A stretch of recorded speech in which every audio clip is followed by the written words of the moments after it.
20 or 30 years ago, England was very, very good at making centre-backs. Proper meat and potato. Head the ball, make the tackle, make the slide tackle meat on and grass. Potato, you know? Meat and potatoes. Meat and potatoes centre-backs, mate. Harry Maguire is an excellent meat and potato centre-back. Yeah, I have some other words. But you can't, we don't. England doesn't make that player anymore because the green spaces on which you play on are gone. And what you've got instead are cage football, five-a-side, ballers, right? England now makes loads of players of a Saka, Hudson-Odoi, archetype, which is fantastic. And that's why Eze, and that's why you talk about the lopsided nature of the squad. That's a direct result of 14 years of austerity and all the green spaces being shut down and all the kids now learning how to play football on concrete. I'm not saying that's a good or bad thing, but the archetype of what an England football player looks like has flipped. And that's why now... No. I hear that. Quite fun. I hear that. Let's go into our 11s then. Let's rattle through these. I'll rattle off mine first. So I've got obviously Pickford in goal. I've got concerns about Pickford because the lack of competition and the complacency that I fear may develop in his game due to Ramsdale and Trafford either not playing or playing poorly. I don't think he shows that for England, though. I think he shows it in his club form sometimes, but I don't think he shows it for England. Maybe. England Pickford is one of the most important players in that squad. Yeah. I've got so important. My back four is Alexander-Arnold, Walker, Gahey centre-backs, and Trippier at left-back. I've got Rice in the 6. Hang on. We go back. Bear with him, Carl. Bear with him because he's thrown me already. But let him finish. Let me finish and then turn me apart. I've got 6. I've got Rice in the 6. I think actually Rice is the most important player in this 11. I've got Rice in the 6. I've got Bellingham in the 8. I don't know why we've tried to... Well, Carl's explained that he's kind of turned into a false 9, Lampard-esque kind of player in La Liga. That's not the Bellingham that I think is at his best.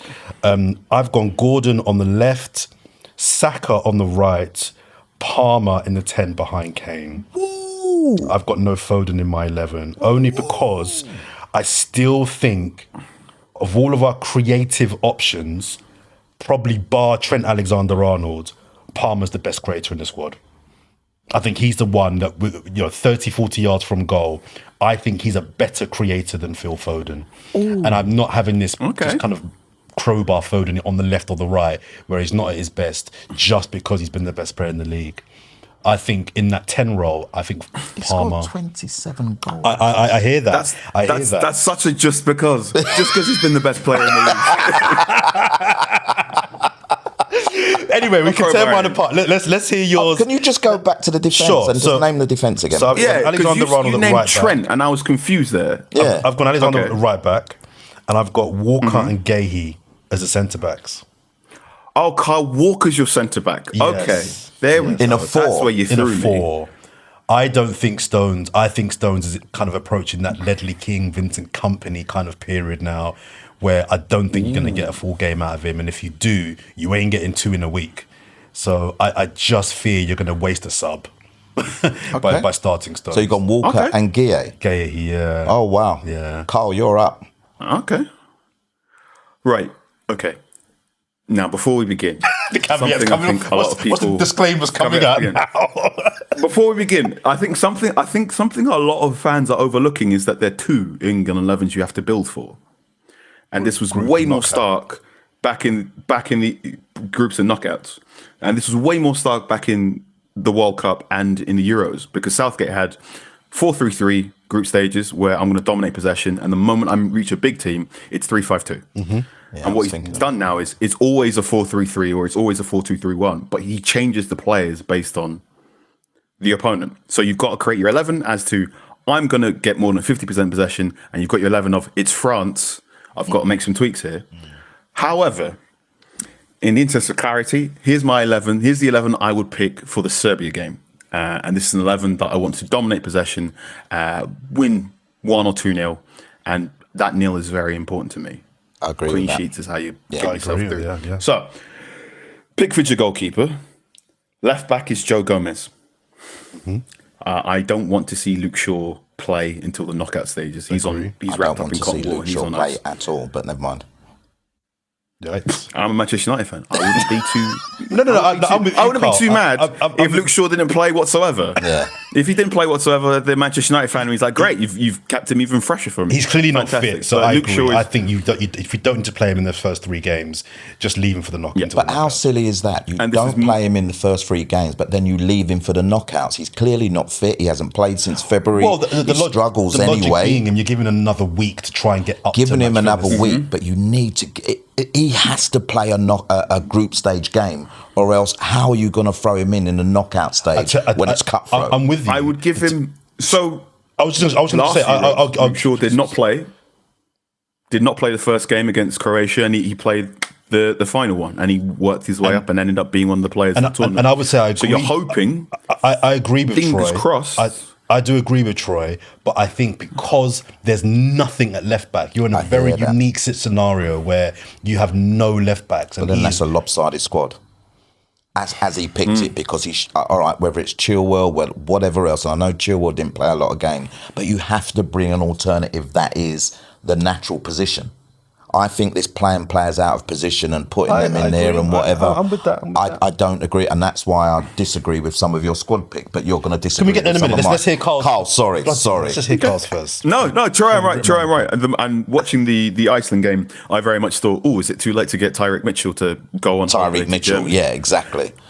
Never mind. Just in case. Yeah. So Joe Gomez. Our Palace supporting producer behind here. Sorry, Carl is nodding there furiously. Like yes. Good. Sorry, Carl. Go on. Good. Joe Gomez left back. Left centre back is Mark Guehi. Mark Guehi is now going to be the Harry Maguire successor.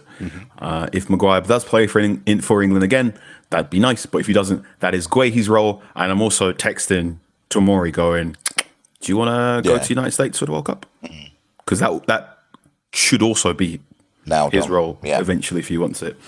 Right centre back, I'm going for John Stones. The reason why I'm going for John Stones is because if Luke Shaw cannot be fully fit, I'm going to try and do a box midfield. And it's going to need John Stones to push up and join Declan Rice as he pivot to do the box midfield. Right back is going to be Kyle Walker. Self-explanatory. Great right back. Can also create that back 3 when John Stones pushes up. Declan Rice is going to be your deepest midfielder, your number 6 or your number 4 if you're a classic academic. The person next to Declan Rice, this is the big thing. This role is going to change based on who you're playing against and what you want the person to play against. I think against Serbia, you need legs, so I'm going to go for Conor Gallagher. I think in games where you're going to expect it to create more and dominate possession even more than Serbia, and I think Serbia, if you don't take Serbia seriously, they're going to punch you in the mouth. I think in games where teams are sitting deep and you really, really want to turn the screw, that's Trent's job to be next to Rice. I also think Mainoo's a fantastic option. Just give us your 11, Carl. We'll break it up later on. You got to move on. Against Serbia, it's Conor Gallagher next to Declan Rice. It's Jude Bellingham as the number 10. It's Gordon left wing.